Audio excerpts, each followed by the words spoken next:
Yamina Benguigui, bonjour. Bonjour. On va parler de l'actualité, le rapport sur l'intégration, le voile à l'école, les municipales. Vous êtes vous-même candidate à Paris dans le 10e arrondissement. On va parler de votre voyage en Israël, de votre voyage en Algérie au début de la semaine dernière, la francophonie. Et on va commencer avec Jean-Marc Ayrault qui était jeudi soir l'invité de TF1. Il a été question du rapport sur l'intégration. Le Premier ministre a dit qu'il ne reprenait pas en compte ce rapport. Est-ce que ce rapport est finalement enterré ? Écoutez, donc, comment vous dire, un rapport n'est pas une loi. La publication de rapports est toujours utile pour alimenter la réflexion publique. Ce rapport a été écrit par des chercheurs, des scientifiques, des experts. Il contient des propositions qui leur appartiennent et il ne reflète pas pour autant la position du gouvernement. Ça, c'est très important. Maintenant, on est en démocratie, on demande des rapports. On ne peut pas non plus expurger dans un rapport tous les éléments qui ne correspondent pas aux positions officielles. Et publier ce rapport, c'est une question de respect d'un travail commun et ce travail a produit plusieurs questions. Maintenant, il peut être complètement il peut ne pas être en phase avec la position du gouvernement. Mais Madame la Ministre, on comprend bien, ce rapport peut ne pas être, et vous avez même dit tout à l'heure qu'il ne l'était pas, en phase avec la position du gouvernement. D'ailleurs, le président Hollande nous l'a dit, et puis Jean-Marc Ayrault aussi. Mais tout de même, pourquoi est-ce qu'il était sur le site de Matignon, ce rapport ? D'ailleurs, il y était encore cette semaine. Hein. Mais c'est un petit peu étonnant vu la polémique qu'il a déclenchée. Écoutez, d'abord... notre Premier ministre, Jean-Marc Ayrault, n'a pas pour habitude d'obéir immédiatement dès que des voix s'élèvent. Il a publié ce rapport. C'est une question de respect, encore une fois, pour le travail produit. C'est un rapport qui a été demandé. C'est une question de respect pour les opinions aussi. Bon, une polémique s'en est suivie, certes. Maintenant, je pense que c'est d'une honnêteté absolue de l'avoir publié. Ça ne veut pas dire, c'est ce que vous venez de dire, ça ne veut pas dire que c'est l'axe et la volonté du gouvernement. Je pense que c'est pas moi qui le dis, c'est même le président de la République et le Premier ministre. Oui, mais je pense que ça s'apparente à une totale transparence, clarté. Je pense que Jean-Marc Ayrault n'a pas pris ce rapport et il l'a mis immédiatement sous le tapis. Il l'a exposé comme, voilà, c'est une question de démocratie. Maintenant, il s'en est expliqué sur TF1. Je pense qu'il n'y a plus à revenir sur cette question. Il s'en est expliqué sur TF1, mais le Premier ministre a dit qu'il n'y aura pas de remise en cause, par exemple, de l'interdiction du voile à l'école, mais il a ajouté quand même qu'il y avait un débat là-dessus. On n'a pas très bien compris. Est-ce que ça veut dire que ces débats vont se poursuivre sur le sujet du voile ? Écoutez, je crois qu'il y a dans la société française un débat depuis 1993, au moment de l'apparition de 3 filles voilées à Creil. Ce débat a commencé depuis ces années-là. Faut-il ou non accepter une fille voilée à l'école ? Faut-il ou non ? Nous ne sommes pas les premiers. Moi-même, j'ai fait un film en amont, j'ai fait un film en 1990 qui s'appelle « Femmes d'Islam » en 3 volets. Le voile et le silence, le voile et la peur, et le voile et la République. En 1990, je posais une question à la France, en disant, voilà, et c'était bien déjà le voile, pour parler de l'islam. Donc je pense que La question peut-être la question que vous voulez me poser à propos peut-être de la charte de la laïcité de Vincent Peillon, par exemple. Oui, le problème est de savoir si ce rapport remet en cause la laïcité. Non, moi je crois que dès septembre, l'affichage de la charte de la laïcité dans les écoles publiques, c'est une mesure voulue par Vincent Peillon. Elle a été saluée par tous. Maintenant, encore une fois, ce rapport ne remet pas du tout le socle de la laïcité qu'est la République française. C'est une réflexion apportée par des experts. Ne faisons pas la politique de l'autruche. Nous avons plusieurs millions de musulmans sur notre sol.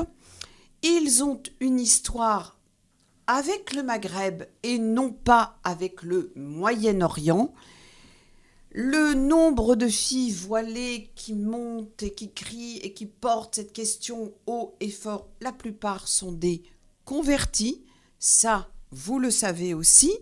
Et je crois que la charte, en tout cas de Vincent Peillon, rappelle un principe fondamental de notre République, déjà, le droit à chacun d'avoir sa religion dans la sphère privée. Ça, c'est la loi de 1905. C'est une loi d'union et pas de division. En tous les cas, si on a bien compris, d'union et pas de division, nous restons fermes sur ce qu'est la laïcité. C'est le butin de la République. Bon, si on vous a bien compris, Madame la Ministre, il n'est pas du tout question donc de remettre en cause cette loi qui interdit le voile à l'école pour les jeunes filles, par exemple. On a bien compris cela ? Oui, absolument. D'accord. Et alors, dans le rapport, on parle également de l'enseignement de l'arabe ou d'autres langues africaines qui devraient être étudiées, d'ailleurs, dit ce rapport, toujours, au même titre que l'anglais, par exemple. Je voulais avoir votre sentiment là-dessus. Alors, depuis les années 50 ainsi que les années 60, il y a eu une politique d'immigration de travail, donc avec des gens comme François Sérac, qui pratiquaient même au plus fort de la guerre d'Algérie, ont ramené des colonies, des milliers et des milliers d'hommes pour les usines, les mines, etc. Dans les années 70, premier choc pétrolier, on décide d'arrêter l'immigration de travail, c'est-à-dire pas d'arrêter les hommes, d'arrêter les contrats avec les pays, puisque dans les accords d'Évian, au moment de l'indépendance, il y a un accord qui parle de l'immigration, c'est-à-dire l'immigration de travail. La France veut la garder parce que si on devait lui enlever tous les hommes, c'était un drame économique. Donc, dans les années 70, 1974, on décide de stabiliser ces hommes en faisant venir massivement femmes et enfants. On appellera ça le regroupement familial, non pas pour le bien-être des immigrés, mais tout simplement pour ne plus payer les contrats au pays. On stabilise, on demande aux hommes de rester sur place, on fait venir les femmes et les enfants. Là, il y a eu une politique, on va dire, d'assimilation. Les parents, les femmes qui arrivent, qui n'ont pas demandé à venir, les mamans qui arrivent, on leur demande... Enfin, vous ne pouvez quand même pas faire le procès de la France comme pour les avoir fait venir. Vous dites que ce n'est pas pour faire plaisir aux immigrés. Bon, enfin, bon, écoutez, madame, du coup, on faisait quand même quelque madame, chose de deux ans après, on a dit qu'il y avait trop de monde. On a fait l'aide au retour pour les renvoyer. Attendez, on ne va pas refaire l'histoire de toute façon en 74, ce qui s'est passé. Mais Giscard d'Estaing a autorisé le regroupement familial. Bon, alors, tant mieux, tant mieux. Mais non, là, vous parlez d'une méconnaissance totale. Il n'y a pas tant mieux. Pour des raisons économiques, on fait venir les femmes. Oui, mais je comprends bien, Madame la Ministre, mais pour des c'était raisons pas ma question. économiques. C'était pas ma Eh question. bien, c'est votre question, c'est la chute. Pour des raisons économiques, on va faire venir femmes et enfants. Et là, qui ne les parlent langues pas français et donc on ne les met pas aux Français non plus. Mais les langues maternelles, puisqu'aujourd'hui on vante les langues maternelles, sont réduites. C'est-à-dire qu'aujourd'hui, si les enfants parlaient l'arabe et on pouvait les mettre à parler l'arabe, c'était un plus. Un enfant est bilingue, on le sait très bien, on l'a mis à l'allemand. Mais reconnaître que sur le territoire, on avait des enfants qui avaient peut-être l'oreille, ils pouvaient pratiquer cette langue, on aurait pu les mettre ils auraient eu une deuxième langue, une troisième langue, etc. C'est ça les langues maternelles. Donc vous êtes d'accord avec cette proposition qui figure dans le rapport? Non, mais ce que je veux vous dire, c'est un plus pour les enfants. Moi, mes parents parlaient arabe. Si j'avais pu prendre des cours, aujourd'hui, je me débrouillerais très bien en tant que ministre. Mais il n'y a pas de raison qu'il n'y ait que les enfants d'origine arabe qui apprennent l'arabe. Les autres aussi peuvent apprendre l'arabe. Ça pourrait être un plus pour tout le monde. C'est là où le je suis pas seul bien problème, c'est que vous ramenez ça aux immigrés. Les professeurs nous demandaient. J'ai hélas gardé des documents quand j'étais jeune. J'avais interdiction de parler arabe chez moi parce que mes professeurs estimaient que je n'allais pas bien parler le français. Donc, madame, je vous parle de choses que je connais parfaitement. Il n'y a rien du tout contre la France. Comme vous le savez, tous mes films ont été faits sans ressentiment. Je viens juste de vous donner quelque chose. C'est peut-être mal amené, mais ce que l'on veut dire, c'est que c'est un plus si, par exemple, tous les enfants qui ont des langues maternelles, ce n'est pas un drame de parler la langue maternelle, bien au contraire, ça existe. Le Congo est le premier pays francophone au monde. La langue française est la langue nationale. L'hymne est en français comme le Mali. Mais à l'intérieur, il y a une centaine de langues maternelles. Elles ne sont pas interdites. Le Mali a 70 langues maternelles. Ce n'est pas interdit, mais la langue nationale est le français. Je pense que c'est pas plus grave que ça. C'est juste, on ne doit pas avoir honte quand on est sénégalais, même depuis plusieurs générations, de ne plus prononcer un mot de Wolof. C'est tout. C'est très mal amené, mais ce que je veux vous dire, c'est qu'il n'y a pas de drame. On se construit sur des strates. C'est tout. Dans tous les pays de la planète, c'est comme ça. Vous avez une langue maternelle, vous avez une langue, le yiddish, vous avez le droit de la pratiquer. Il n'y a que la langue arabe qui est une langue peut-être plus économique. Si un jeune homme ou un jeune garçon pratique très bien l'arabe, eh bien aujourd'hui, il peut être dans un grand magasin, il peut être à l'OCDE, il peut être traducteur. C'est un plus. Les autres langues maternelles sont des langues qui consolident votre identité. En aucun cas, ça ne remet la langue française à part ou à côté. C'est ça que je voulais vous dire. Et il était important de vous rappeler l'origine de ce que l'on appelle une langue maternelle. C'est-à-dire que chez moi, on parlait le kabyle. Ça n'a pas empêché que ma mère, le français, c'est très important. C'est de ne pas se couper de quelque chose. C'est comme le breton, c'est comme le corse. Et encore une fois, chez nous, on n'en a pas beaucoup en France. Quand je vous dis qu'en Afrique, c'est par pays, il y en a une centaine. C'est la raison pour laquelle le Figaro dit cette semaine que quand vous étiez en Algérie, vous avez parlé en arabe.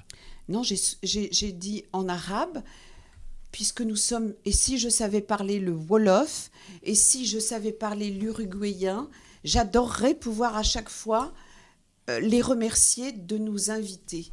Donc, n'y voyez pas de lien. D'ailleurs, à vous, je vous dis souvent des petits mots en arabe, non ? Absolument. Eh bien, voilà. Alors... Et moi, je dis à ceux qui nous écoutent, voilà, je peux leur dire aussi bienvenue en arabe. Je pense que tout ça, c'est un mélange qui fait que c'est ça notre France. La France que nous aimons et la France que nous défendons. Et je crois que si j'ai la possibilité de dire, même en créole, c'est le respect d'une langue. La France est riche de sa diversité. La France est riche et c'est un plus pour nous. Nous sommes là depuis plusieurs générations. Et quand je suis arrivée en Algérie, les ministres algériens parlent un français magnifique. Et je crois que c'était une question de convivialité, de leur dire bonjour. Alors on va en parler, on va revenir sur votre voyage en Algérie et on va parler aussi de votre voyage en Israël, mais quelques mots sur les municipales. Vous avez été adjointe à la mairie de Paris chargée des droits de l'homme et de la lutte contre les discriminations et vous êtes aujourd'hui candidate dans le 10e arrondissement. C'est quand même une circonscription à risque, beaucoup plus que ne l'était le 20e où vous étiez candidate Écoutez, les dernières années. J'ai été élue conseillère municipale en 2008 dans le 20e et conseillère de Paris en 2008. Et ensuite, le Bertrand Delanoë m'a confié la première délégation en charge effectivement de lutte contre les discriminations et des droits de l'homme. C'est une première en France. Maintenant, Paris n'a pas de frontières internes.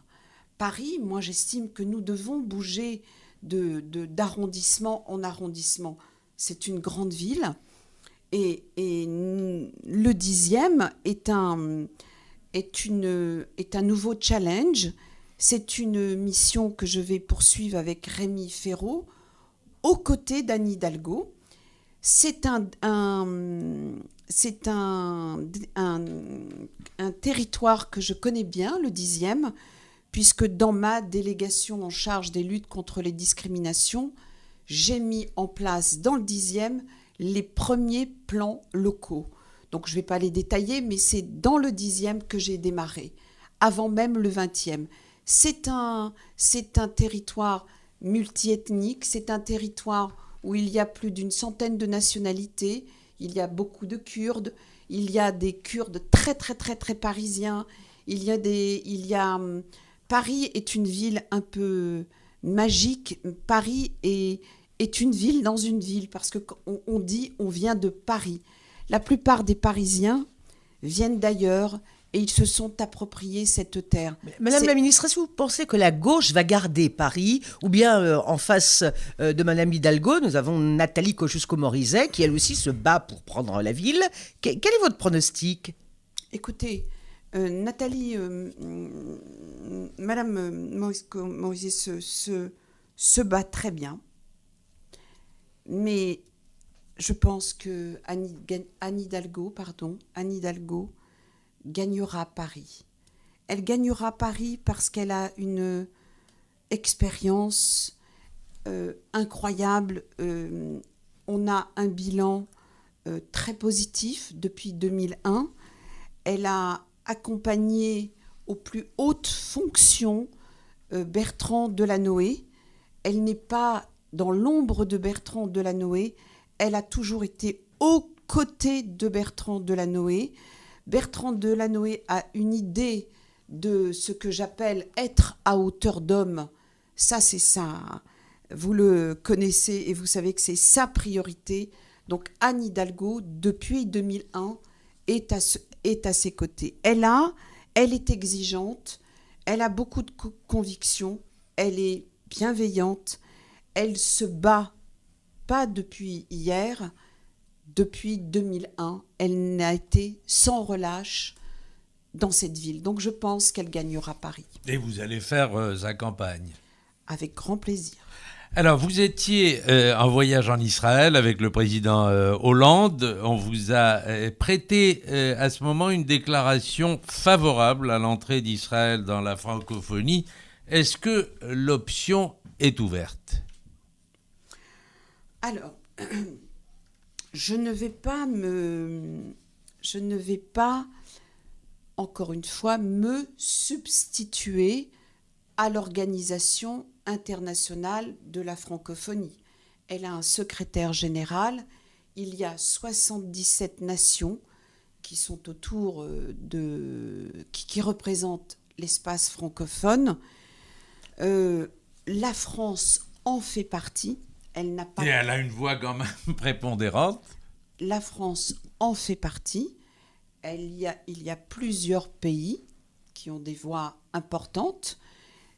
Il faut juste rappeler que ce n'est pas la France qui a créé la francophonie, c'est 4 hommes, libres au lendemain des indépendances, Bourguiba, Norodom Sihanouk, le Nigérien et Senghor. C'est eux. La francophonie n'est pas le fruit de la France. Donc, au lendemain des indépendances, ils ont pris la langue française. D'ailleurs, Kateb Yassine, qui était algérien, disait que c'était notre butin de guerre. Ils ont pris la langue française et ils ont décidé d'en faire leur véhicule et de créer cet espace francophone là où on parlerait le français. Aujourd'hui, comme vous le savez, Israël n'a pas fait la demande. Ça, mais elle n'a pas fait la demande formellement parce qu'elle sait qu'il y a une opposition. Non. Est-ce qu'on peut juste oui, non, faire, mais allez-y. Pas sur les intuitions ou et peut-être, on va pas supputer. Israël, à ce jour, je l'ai dit en Israël à ce jour, n'a pas fait de demande. Moi, ce que je demande à Israël, c'est de faire sa demande. Et j'ai dit, la France est aux côtés d'Israël. La France, vous avez dit que la France comptait ? La France sera très bienveillante et très accueillante à ce qu'Israël rentre dans la francophonie. Mais faut-il que Israël fasse la demande ? Donc, les réponses, c'est oui, mais il faudrait qu'on soit sûr. Mais vous nous voyez, nous, en train d'aller taper à toutes les portes en disant vous devez... Non, mais on a envoyé le message. Je l'ai envoyé, ce message, à l'Assemblée nationale. Je le dis tout le temps. Tout le temps. Est-ce que vous avez eu des retours d'Israël, comme quoi le pays était prêt, justement, alors, à demander son adhésion à la francophonie ? Vous êtes en rapport avec vos homologues, peut-être écoutez, il n'y a pas de président moi, de ministre de l'homophobie. Vous avez évoqué le problème quand moi, j'ai demandé aussi à l'Algérie de rentrer dans la francophonie. Mais l'Algérie, par contre, l'Algérie, c'est différent. Eux ne veulent pas. C'est différent. C'est le 3e plus grand pays francophone au monde. Ils sont 12 millions à parler le français. C'est le Congo numéro 1, la France numéro 2, 3, c'est l'Algérie. Eh bien, je tente, comme je tente avec Israël, je tente. Moi, je trouve qu'il faut commencer par le début. Vraiment, je ne pense pas que... Il y a évidemment des problèmes des pays, pour qui ça poserait problème. Et alors, pourquoi on ne tente pas ? Je ne peux pas remplir le bulletin d'adhésion d'Israël. Est-ce que vous avez Par dit, contre, oui, allez-y. Madame la ministre, que vous aviez souhaité qu'un sommet de la francophonie se tienne en Israël ? Absolument. Vous l'avez dit ?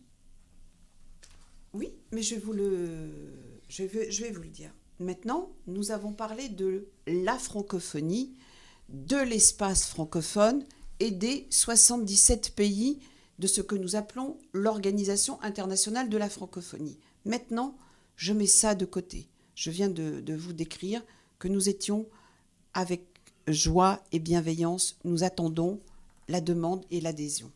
Maintenant, il y a une relation bilatérale entre la France et Israël. Entre la France et Israël, nous avons une histoire très particulière. Nous avons des binationaux. Beaucoup de jeunes partent de France, mais ils auront le droit de revenir quand ils le voudront. Par contre, tous ces départs de beaucoup de jeunes, je parle de jeunes, pour Israël, souvent les familles suivent, parce qu'avant on pensait plutôt que c'était le contraire, les familles partaient, les enfants suivaient. Non, les enfants partent. Je pense qu'il est important que nous puissions faire des assises de la francophonie ou du français pour poser le développement. C'est-à-dire que si ces jeunes partent, ils partent avec des enfants en bas âge, ou ils auront des enfants. Qu'allons-nous faire des écoles françaises ?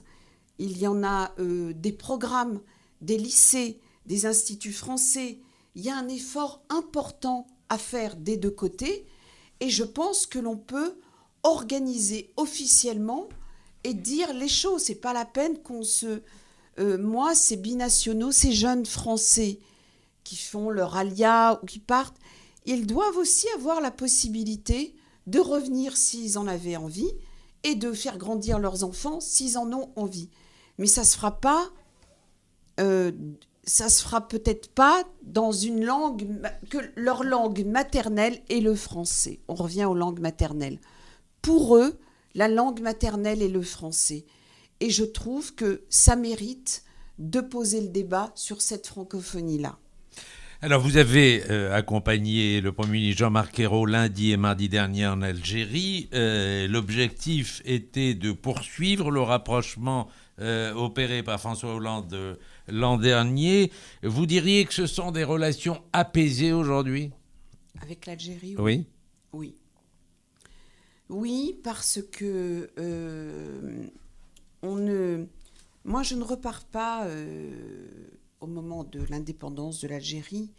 Cette date, elle fait partie de l'histoire, elle fait partie de la mémoire,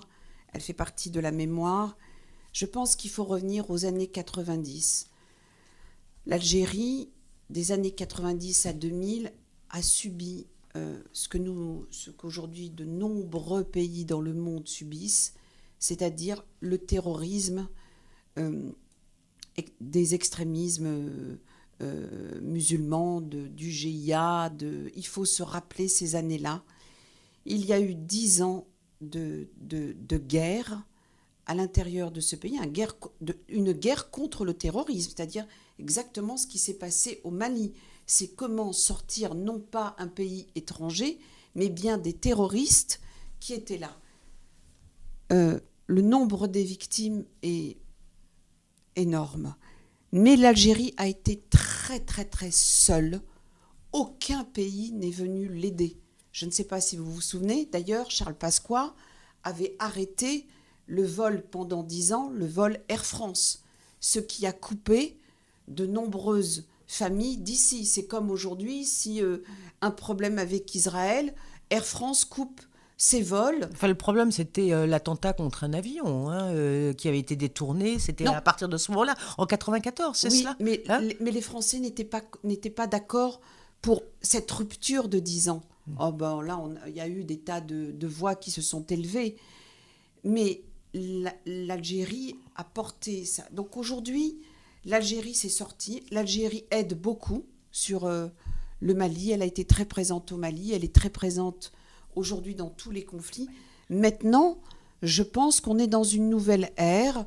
On est dans un autre rapport avec la France. On a un nouveau langage. Moi, je pense que ce qui a été signé, l'usine Renault, il y a aujourd'hui... Sortons de toutes ces idéologies, de tout ce qui a pu se passer. Je pense qu'entre la France et l'Algérie, il y a des rapports économiques en devenir, il y a des rapports linguistiques en devenir, des lycées. Le français est très présent. Et je pense que nous avons beaucoup de choses à construire et c'est plutôt positif. Alors, on termine avec une réponse courte puisqu'il y a encore la question MyBooks. Mais Manuel Valls et Jérôme Cahuzac, selon un sondage publié cette semaine, sont les personnalités qui ont le plus marqué les Français en 2013. Pour vous, qui est l'homme ou la femme de l'année 2013 ? Ou la femme qui ont dominé l'année. Christiane Taubira. D'accord. Parce que je crois que ça vous concerne, ça me concerne, ça concerne vos enfants, mademoiselle, et ça concerne mes enfants. C'est-à-dire qu'aujourd'hui, ce racisme, cet antisémitisme qui s'affiche ouvertement, c'est pas possible pour notre France. Et nous devons tous être liés. Elle a été victime de choses atroces. Moi, j'étais à côté d'elle. Je les entends, les insultes. Et surtout, ce qu'il y a de plus dur, c'est que ça sort de la bouche des enfants.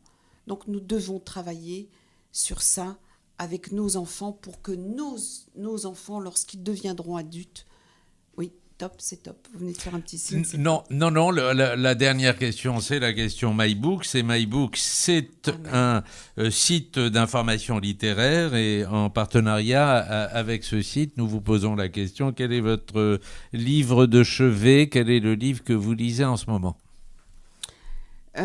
C'est un livre énorme qui s'appelle Congo, qui retrace toute l'histoire de la République démocratique du Congo, de ses débuts, c'est-à-dire quand ça appartenait au roi des Belges. C'est un livre de Didier Van Renbroek et qui a été écrit aussi avec une jeune femme dont j'ai oublié le nom, je m'en excuse. Je crois qu'elle s'appelle Isabelle Roselin. C'est un livre à deux. Quand j'en suis à la moitié de ce livre, mais il fait 1000 pages. Et on a toute l'histoire de ce qu'a été le Zaïre, le Congo. C'est un des pays stratégiques dans toute cette Afrique francophone qui est le continent émergent de demain. Et l'on comprend pourquoi au nord-est de ce pays, il y a autant de violences sur les femmes. Comme vous le savez, j'ai visité récemment un camp de 70 000 femmes violées. Et ce livre, je le conseille à tout le monde, parce qu'il est bien au-delà du Congo. Merci Yamina Benguigui, ministre déléguée à la